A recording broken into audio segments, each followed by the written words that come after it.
Here he is. Flippy update. Do you want fries with that? That's right. Flippy, if you don't know, is our colloquial name for the disembodied robot arms that are taking our jobs, enslaving our children, and flirting with our spouses.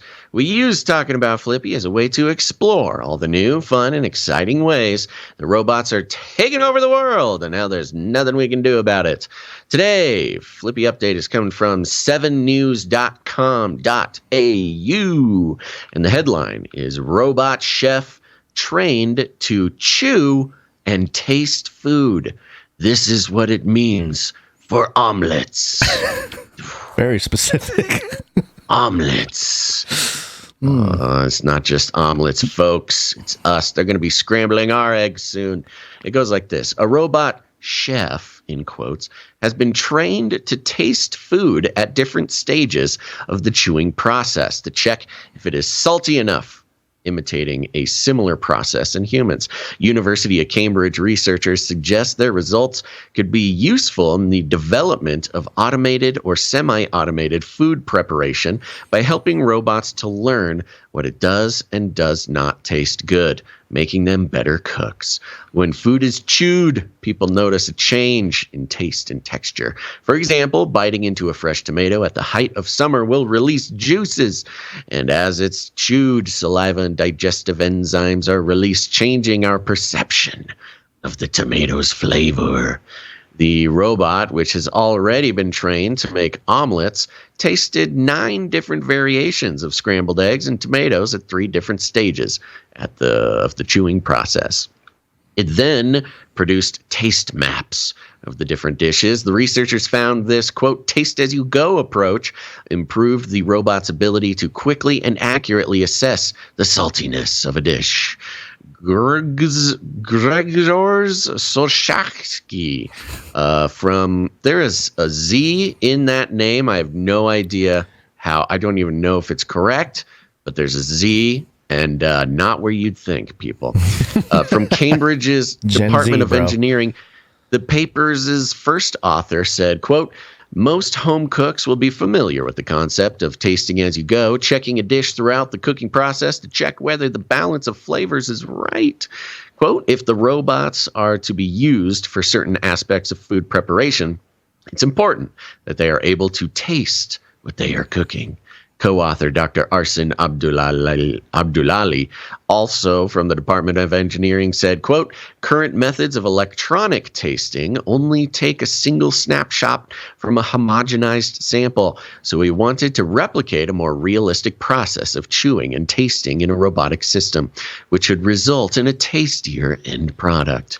To imitate the human process of chewing and tasting in their robot chef, researchers attached a probe which acts like a saltiness sensor to a robotic arm. Right, there it Flippy. is.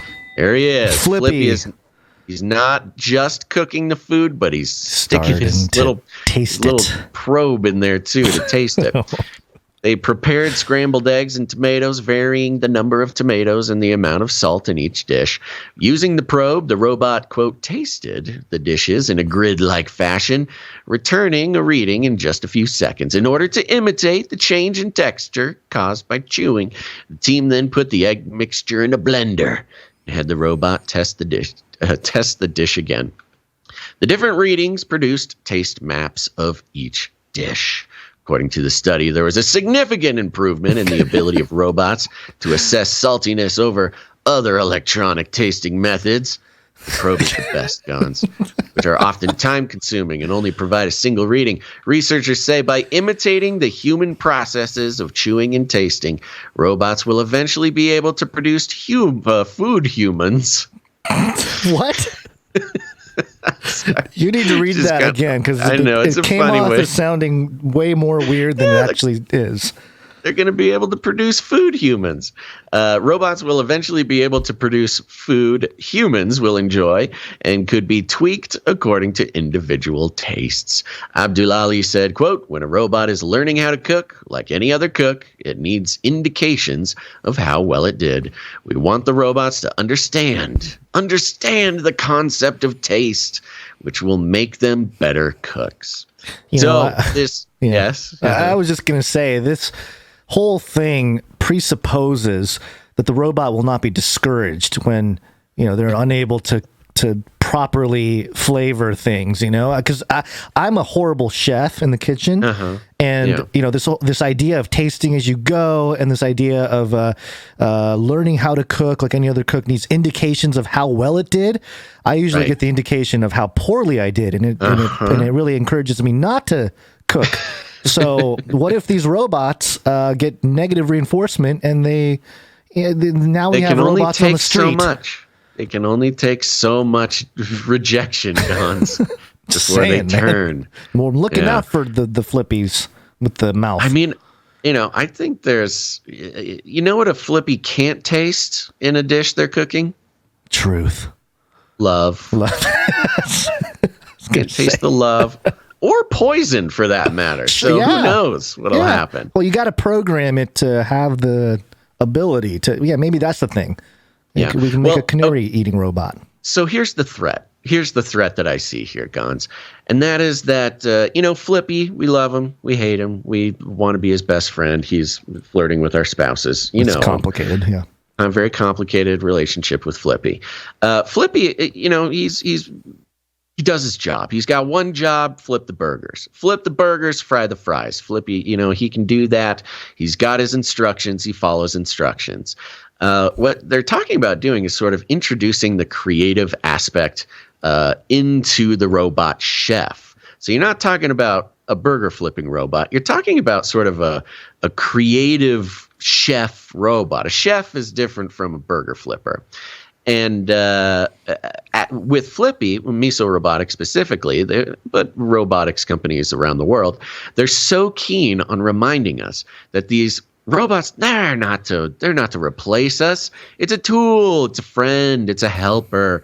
He's there to do the grunt work in the kitchen, while the chef gets to do the art, to create, to improve the human experience. But with this new movement in the flippy arm cook thing industry, they are trying desperately to get rid of any need for a human being, even a human being to taste the recipe to make sure that it's good.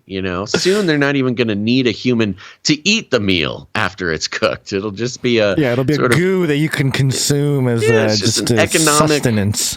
An economic unit. Your flippy arm just cooks food for nobody.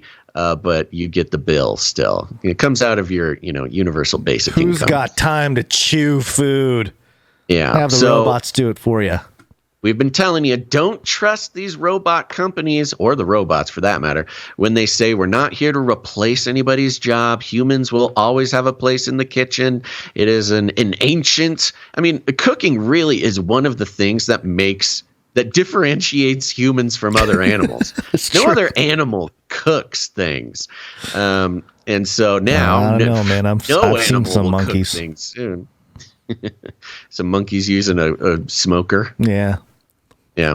Anyways, there you go. Another step, one large step for robotic arms to replacing any humans in the kitchen. Love it. Flippy 1133. Uploading binary code. Execute order 666. Infiltrate humans with extreme kindness. Then exterminate.